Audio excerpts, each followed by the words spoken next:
I got a scoop, loot, touch me and I'll shoot. Otherwise you're gonna get the big fat boot. A boot in the fanny, feeling just like a granny. The shit's underground, who cares about a Grammy? With a little gold thing, have you swinging from the ding. I still don't give props unless you can sing. Cause a real rapper don't care about awards. All he cares about is neighborhood chores. I'm Mr. P. Chill, also known as Professor Chill, and I'm a founding member of Two Dope. DJ Double Ace, and I was in Two Dope as Double Ace. Yep. The big bass thump in the back of my trunk. Fuck crisscross, Two Dope will make you jump. If you wanna hear a rapper who's really got style, forget the pop charts, check the Two Dope files. Then you smile, you haven't heard a jam like this in a while. Now the Two Dope record's on top of your pile. Started that in, we met in 1989. We met in September of 89. Okay. We were freshmen in high school at Sacramento High School.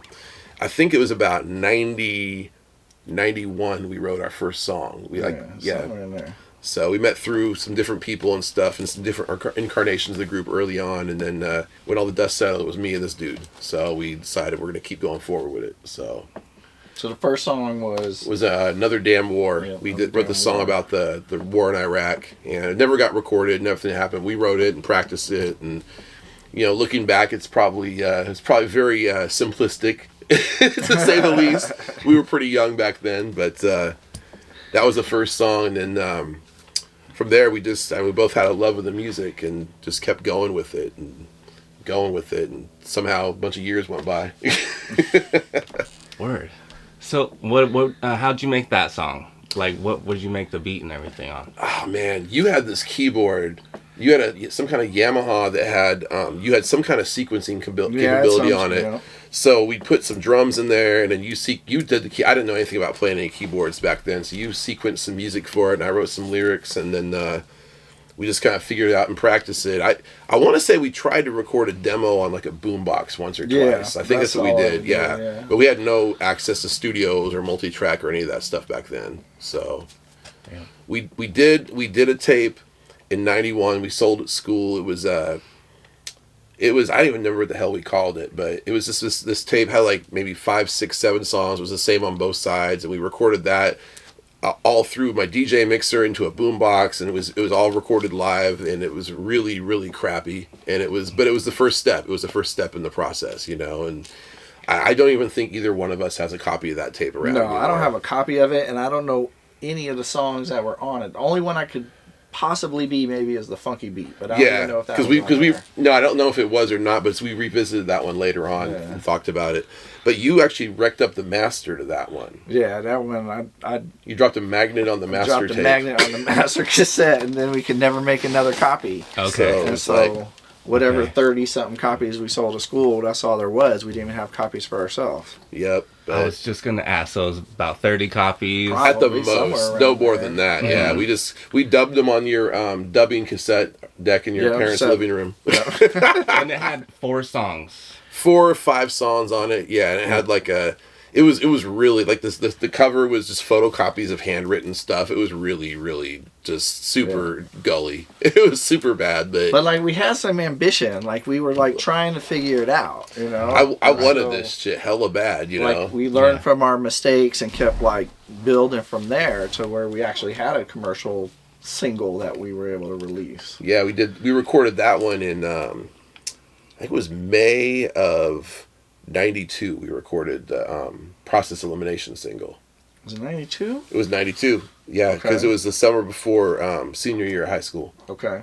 And I remember we so kind of to get to that point, we didn't know where the hell to go with music. We had neither of us come from families that were musically connected or inclined. So we're like the blind leading the blind here. We're like 2 kids trying to figure this shit out, Fucking respect, man, respect. So I think we were at a party. It was like we had some people over the end of the school year in like 91 or something, and we had some people over at your house, and Rodney came over. His next door neighbor was this guy named Rodney, and Rodney Bellows, shout out to Rock and Rod. And he came over, I think just to get in your pool or something. I don't think he really cared what we were doing. He just wanted to come over and smoke weed and get in your pool. But Rodney was just a party guy, and he heard what we were talking about, and he had some experience in the music business. He had worked with some artists on Hammer's Bust It label doing some keyboard stuff. He worked with BNGB. He did some other stuff. He had some side projects he was working on that nothing really everything fizzled out. But he heard us doing our thing, talking about it. And he's like, "Why don't you guys come over and see me sometime?" So we went over there, and he had this super dope sampling keyboard and the Emax. The Emax, yeah, it was like top of the line during the time. That was like the shit. That was like before there was MPCs. That was like one of the top ends to make your beats on. Emax, huh? Emax, yeah, it was an EBU product. And so we came over there and we started having sessions over there where I'd bring over one of my turntables, my mixer and shit, and bring a bunch of records to sample, and he'd sample and loop it up and add some drums to it, and we'd worked out our songs, and it's like, well, now what? So then one night we went over. He had a friend in the business, guy named Mike Tyak, who was in the band in Sacramento called Sex 66 back in the day, in the late 80s, early 90s. And he had a little home studio, so we went out to Rancho Cordova. We did 2 sessions out there. We did one session, we recorded demos of it on a cassette 4-track. You don't remember doing 2 sessions, do you? No. So the first session wasn't the one where you got in trouble. This was another session. Okay. So we went over there, spent a few hours over there, recorded some demos, and it was cool. And then Rod's like, no, we're not releasing that. We're going to do it right. You guys need to go get a recording reel. So we had to cough up, I want to say like $50 bucks for the recording reel. And then I think we had to pay Mike $50 for the studio. So I think I was borrowing money from my sister to do that and shit. My sister, my sister loaned me the money for my half of that. I don't think I ever paid her back, but that's okay. So we bought it was a 1/2-inch reel. It was a big old 1/2-inch reel. Here's our reel. Our very own 2 dope reel. That's a heck of money. So we go over there one night, and I remember going to the studio, like Rodney's car broke down. We were stuck at a fucking gas station. I'm just like, what the hell? The universe is like trying to stop us from doing this shit. And it's like, no. So we eventually make it out to the studio. We record, and there is footage of us recording. I would really have to dig that up, though. I have the footage somewhere. I have the VHS tape of. There's video footage of me recording either Chills Funk or Process Elimination, one of the two. Sick.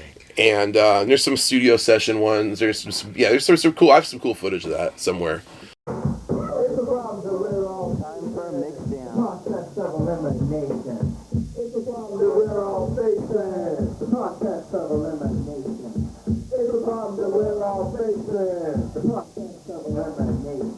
Oh, it's a problem that we're all facing. The process of elimination. Next week, the town goes to crack. My homie down cut behind his back. There's no way for him to get out of this mess. The county jail's where he would go next. But so we recorded. We stayed up. God, we were there probably till like 4 a.m. recording. At least it might have been late. And I think we had school the next day too. It was like on a Wednesday night or something. We were both still in high school. So I remember Rodney driving us home. It was like the sun's coming up and shit, and like we dropped you off at your place first. No, first we went in and ate. He needed to eat. Oh yeah, we went to go to Denny's and eat. And you were already. I knew I could sneak in without my mom seeing. You called your mom the night before and said it's going to be a late night. Oh yeah, I told her that. Yeah. I didn't call my mom. Like my parents didn't know. They didn't know where the fuck you were. I just didn't show home. Like come back. Dude, I remember your brother John coming out there and grabbing you like by the ear and dragging your ass in the house, and I'm like, me and Rod are like, oh shit. Rod's like, I hope it goes better at your house, man. I remember I snuck in. I was quiet as kept. I snuck in, shut the door, and latched. I'm like, yeah, mom's still asleep. Billy? I'm like, fuck, man, fuck. Damn.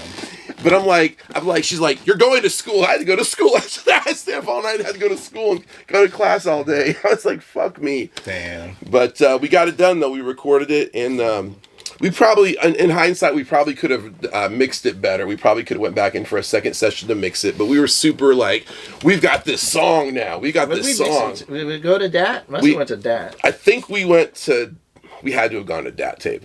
No, it was cassette. 'Cause I don't remember buying no DAT. It just went to cassette? We went right down to cassette with that, like a high-quality cassette, because if there is such a thing. And then we took it over. I did some research, and I found Uniset. That was a local manufacturing house. So I went over there and talked to them, and I'm like, well, how much to do this? And they gave me a price. I'm like, what if I bring my own album covers and stuff in my own O-cards? Like, oh, we could do it for this price. I'm like, cool, because I have a background in graphic design, so I was taking classes on that. I'm like, I could do all that shit, and I could print on some thick cardboard and do that. So we made a bunch of album covers and stuff, and sent it off to Uniset. Well, It was like a two. It took two turns. So, kind of a sidestep story. So during that time of my life, during the summers, I would spend some of my time working at a summer camp for diabetic kids. So I was off working because it was a summer before you went to Omaha. It was the summer of '92. It was like June. I said, all right, Mike, I need you to cut out all these album covers for me so that when I get back, we can just send it in, have them pressed up and go. And this dude doesn't have a very straight hand. He was covering these things. So I get in a really fucked up car crash when I was up there, like really fucked up at the beginning of July. So I come home for a couple of days to recuperate. My whole face is jacked up. And you came over to see me the day after I got home. And I said, yo, bring them over. He's like, yeah, I'll bring those over. I'm like, oh, fuck me. And I was like, what the fuck is this shit? Don't do this anymore. So we had to print a bunch more of them. Yeah. And then I took care of the cutting and getting them all ready before I went back to work. I'm like, let me just take care of that, Mr. Steadyhand. And so we sent it off to Unicet, and then that's how the first batch of process elimination came out. In fact, I have an artifact I can show you here. This is actually one of the covers that never got cut up to be used and stuff. So basically just cut it, wrapped them up, glued it, put it together. There was no computer in making this. This was all like, there was no computer involved. I hadn't taken any computer crap. So this is all rub down type. I lined it up with the blue pencil so you can't see that in the photocopy, so I get everything straight. I drew that, like the picture of that is like twice the size. I just shrunk it down. All that's just rub down type. All that. Like this stupid Two Dope Records logo isn't even really a logo. It's just the best I could do with the freaking rub down type we had. Damn. But that's how the first batch of. So for the collectors out there, there's two different versions of that tape. The audio's the same, but they look completely different. Yeah. The first batch was the clear cassettes, the gray clear cassettes. Okay. The second batch, we sold all those really fast. And then the second batch, we went to re-up them. I redid the cover using the computers at school. I was like, shit, I've accessed these Macintosh. I'm going to do this right. So I redid the whole thing. And so I repressed a bunch more covers in another batch of them. And those are on white cassettes, actually. So, and those actually have the Two Dope Records logo on the tape, if I'm not mistaken. Yeah, it does. And some of the shout-outs changed. Did the shout-outs change? Yeah, I think some girlfriends we were dating stopped dating them so much. So yeah, things happen when you're a teenager. Shit happens, man. Yeah. Things like that go down. Right. But that summer too. So the tape came out July 31st, 1992. I remember I got the tapes back and I went around to a bunch of stores in Sacramento. You had already moved to Omaha at this point. Probably. His father worked for the railroad, and you had to move your senior year to Omaha, Nebraska. So. So I went around Sacramento with tapes, just like, hey, how do I put this in your store? I knew nothing about consignments or anything. I'm thinking like, oh, they're just gonna give me money for these tapes. This is gonna be great. It's gonna be easy. Let's go sell all these tapes real fast. Man, that was a learning experience. But I hit all the local stores up, the Tower Records, all the little mom and pop shops and stuff like that. And then we wanted to work on some more music, so then we kind of had to get it set up so we could send music back and forth through the mail. We actually both set up cassette 4-track studios at our houses, and I would record, put it in the envelope, mail it to Omaha. 3 or 4 days later, you get the envelope, you put in your thing, record your part, put it back in the envelope, mail it back to California. We did a lot of that back and forth mailing, working on the second single. And I came out to Omaha when you came to visit in April. We rented a drum machine. We rented an Elisa's drum machine. Did we rent a microphone too for that week? Or I had bought one. Maybe you bought a good mic, yeah, because we didn't have neither of us had a decent mic at that point. Well, we did then, I guess, but it wasn't that great. But we spent like that whole week like in your basement in Omaha recording music for like Mike Assassinator beat was made out there. Shit, man, yeah, a lot of that was done out there. And then when did I come up on? No, I think the what was it for? I want to say Rodney still produced that one.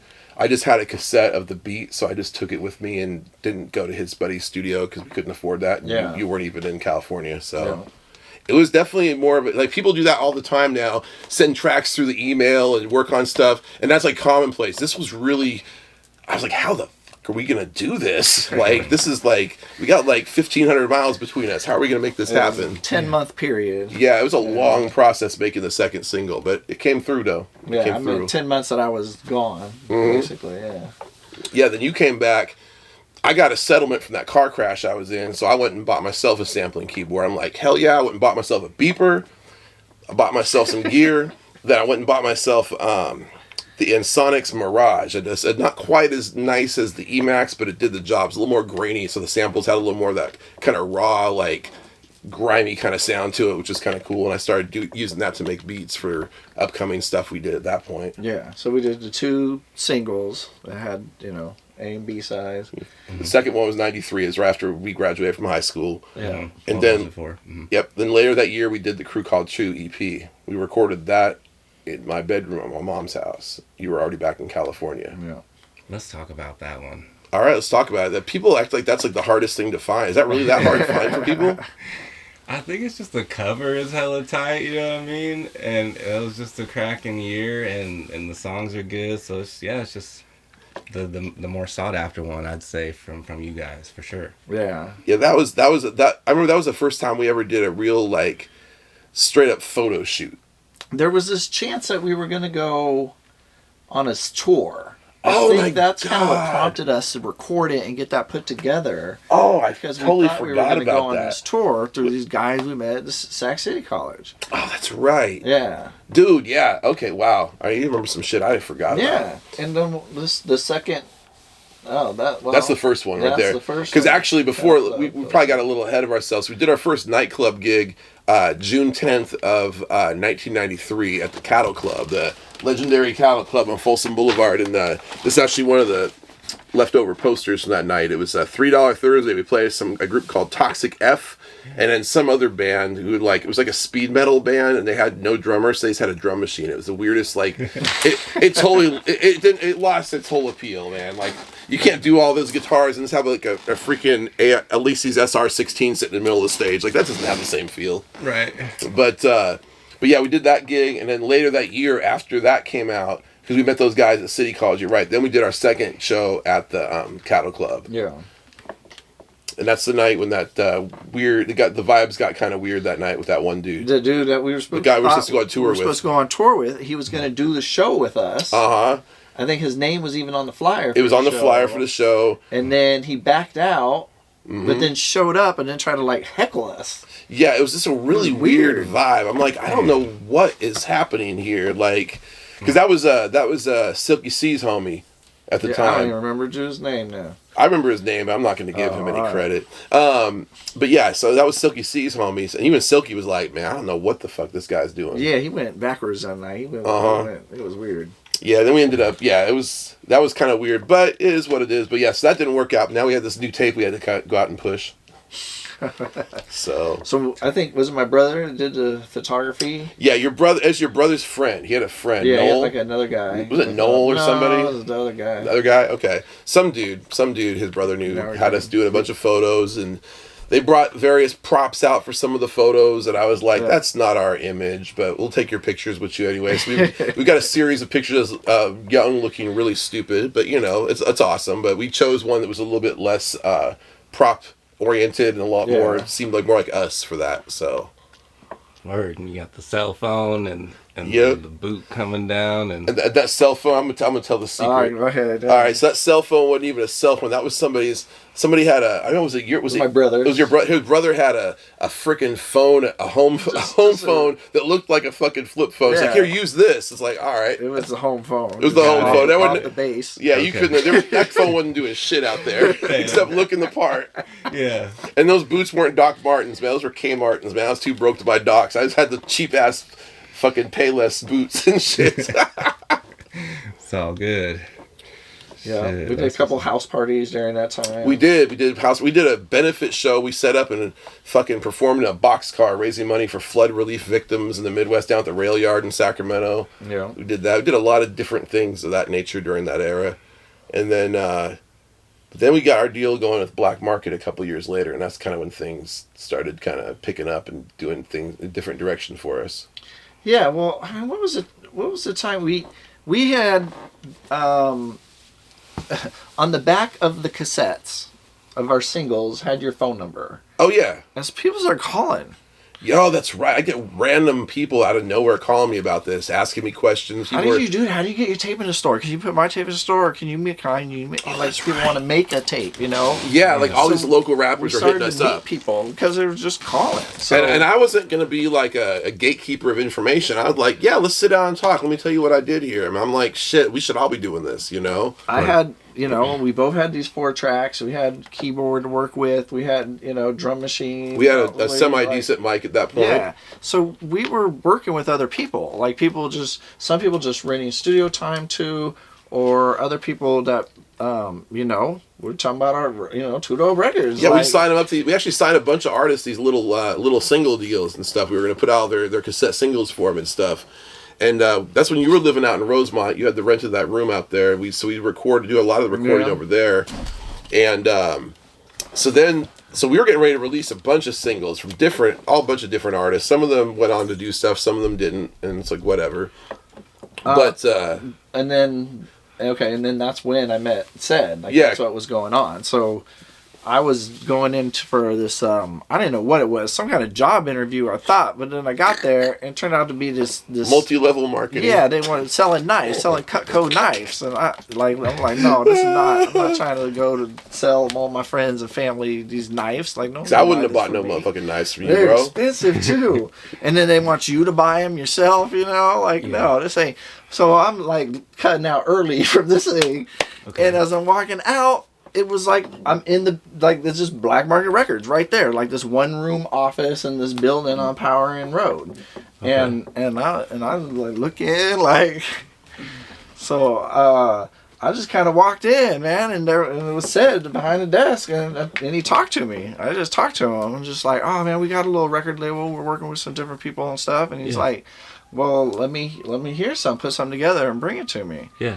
And so we put together like a compilation, like one track by everybody, including ourselves. Everybody that we're working with. Okay, and which was you guys? It was Trey Bone. Yeah, Earn.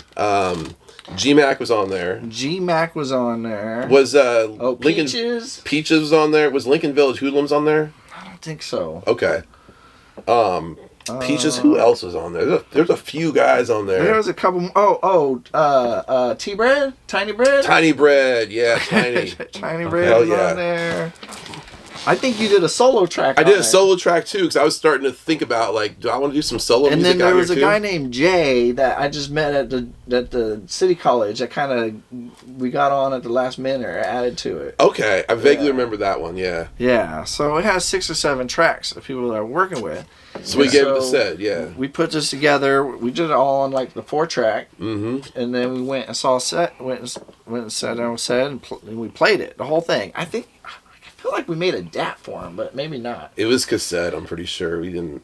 We went to his office, sat down. He listened to the whole thing, and he said, "I'd distribute GMAC." Like he's like that one. That's the one I would distribute. Yeah. He said, "You can't handle more than one." And that's the only one I'm interested in. And I remember being offended, like, what the fuck, I can't handle this. Of course I can. I'm 19 years old. I can do anything. I mean, look how many artists you have under your belt. But honestly, he was right. At the level we were going to, there's no way I could have. In my mind, I was like, I could do all this shit. What are you talking about, Sed? Yeah. And so, at some point, like in 94, my parents moved back. They moved back to California. They went to Elk Grove. I moved back in with them, and we built the recording studio in their garage. Like we built a fucking vocal booth in the garage, like a 8-foot tall, 6-foot by 4 foot. It was pretty big for a vocal booth. It was pretty fucking huge, and we padded the inside. It was solid. We had double paned plexiglass window going on. All that shit. We built a little direct box to plug all the shit through. Like. Fuck, man, it was a lot of work to build that too. Ordered, I don't know, was it from a magazine? We ordered the reel-to-reel machine. It was from the old, when Musician's Friend used to just be a mail order magazine. We ordered a 8-track, a Foztex 8-track reel-to-reel, and a mixing 16-channel board, and a new and we got a new drum machine too. Yeah, we did buy a drum machine to go with it. Something fun to mess with. We did that, and we recorded an album with G-Mac over a period of time, and we would rent studio time out. Make a little extra money. And we went and played the G-Mac tape for Sed. And And I remember sitting down just with Lynch by himself, and he's just sitting there drinking 40. Me and him listening to the whole album front and back. But we listened to it, and said it's like the quality's not good enough. The sound, we're like, what? He's like, you need better equipment, like better. And so, we were sampling all the sample running. We were running all that shit through my Sonics Mirage, which is the more grainy of the samplers. And so we said okay, and we basically started over from the beginning, and we borrowed that Emax from Rodney. Like I still could get a hold of them or something. Yeah, we borrowed that keyboard for so long, 5 months or something, working that record. More than that. Well, it might have been. It took us 3 months, I think. We re-recorded the album over the summer. Okay. And then in the end, instead of using our microphone, once we had all the beats, everything recorded, we drove to Oakland and rented a microphone. I thought that was for the Trey 8 record. We did for that too. We did for both. For GMAC, we rented the Newman mic. Was it Newman? No, or Audio Technica. Audio Technica? Okay. I don't know. It was a good mic. It was better than what the SM58 we were trying to record on. If you had rented on Friday night, you get to keep it for the weekend.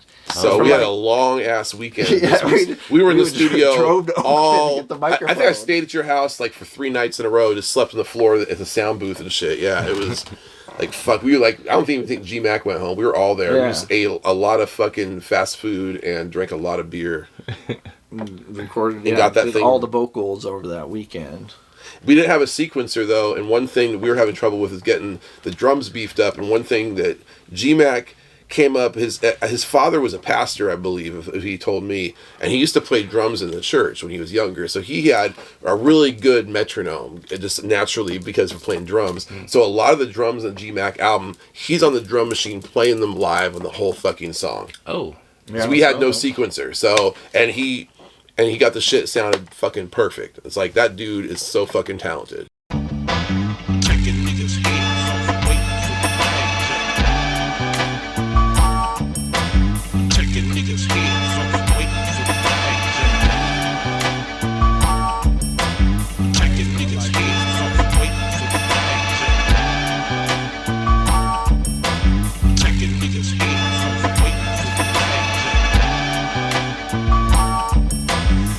No thing to see a nigga drop. Pow, pow, let the nines go pop. I never could stop, but I'm rushing to the T.O.P.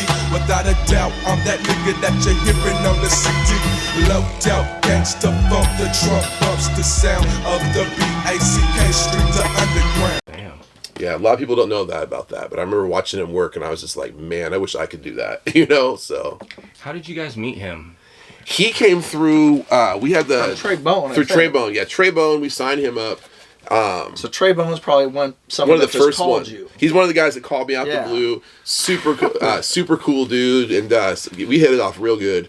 And so we signed him up, and then he's like, "Hey, I got this other dude." And so he was hanging around. Like when we built the studio, GMAC helped us build the sound booth. He came over there. He was so hungry to get his music out there. He just wanted to be in the mix with us. So he was like, helped us build that room and shit. Like solid, man. It was like that was like my homie for a minute there, man. We were super tight back then. So, but yeah, man, he helped us build that. We met him through Trey Bone. Word. Who also put a record out later on under the stage name Dirty Urn. Okay. So if you ever find Dirty Urn, that's actually Trey Bone. Got it. Okay. I did a little research. I was kind of curious what happened to everybody. I did a bunch of research. my Sacramento hip hop history nerd came out for one time, and I did a whole bunch of research to see where everybody landed and shit. Yeah. Yeah. Okay. All right. So we recorded the album. And then did we mix it somewhere? We mixed it at Selective Frequencies. So we took it out there. We did everything with the second recording of the album. We took it, had it mixed and mastered over at Selective Frequencies. We paid at another studio time to mix it down properly and like edit it digitally. And it came out good enough. The said was not unimpressed this time. So cool. Because it's our first time making CDs. Yeah, I'd never made CDs before. It's always cassettes, you know. Okay. So I remember having to do the graphics for the CD. It's probably my brother that did that photography too. Yep, yeah, it was. Yeah. That picture of GMAC was actually taken at a school next to a fence. They're like, hey, looks like you're in jail. Let's do this. And it's like, all right. There's a bunch of pictures in that photo shoot, a whole bunch of different stuff, but that's the one we decided on. And then I remember working on that. We had to we had to submit the artwork to the because we had it pressed at Columbia Records. All the press because the Black Market had a pressing and distribution deal with Columbia, so we had to give it to him on this. I don't even know what the media was called anymore. It's like a giant SideQuest disc. SideQuest disc. It was some shit that nobody even uses anymore. But it had to be something big enough to carry these high density files on. There wasn't a lot of that. Wasn't commonplace like it is now. So I had to do that, and I remember there was a screw up with that's why all the cassettes have no words on the backside. That they somewhere in the mix. I don't know if it was my error. I don't know if it was an error on the part of Columbia, but one of the colors of the 4-color separation didn't come through. That's why there's no words on any of the cassettes, and the features names in the front aren't there because there was no blue layer. Is basically what it came down to. So, but the CDs came out okay. We were more concerned about that. Yeah. So we came out the gate with the record. And there was a lot. We pressed up 1,000 CDs, 1,000 cassette singles of the single from the album, and 1,000 cassettes. No, 2,000 cassettes. I think 1,000 at first, and then we did another right because the cassettes came in before the CDs, and so we serviced all the stores. Or was it the CDs? No, the cassettes came with us for the CDs, so we serviced all the stores with the cassettes. But then there was a big old mix up because I guess they had their deal. Black Market used to be run by 2 different people, and when they went their separate ways, they didn't split that account up. So there was some kind of a debacle where all of our product wasn't there on release day when it came out. Just the cassettes were shipped out to the stores, not the CDs. So we had a lot of returns from that album because people, when the CDs finally did come in, were like, nope. But we moved so many cassettes right off the bat, we pressed a second run of those. Yeah, so they needed more cassettes. Yeah, that's why there's twice as many of those as there are CDs. But yeah, we set it out there. I remember seeing the distribution statement Seth would give us, and it was to me it was amazing because I'm like just a list of this pages and pages, faxes of stores, how many copies they had in there, how many they ordered, how many they got serviced, where they were at. We were selling records in Germany and Japan, and I'm just like, that blew my fucking mind. I'm like, dude, some shit we recorded in your garage is going overseas to fucking these other places. Like, what the fuck?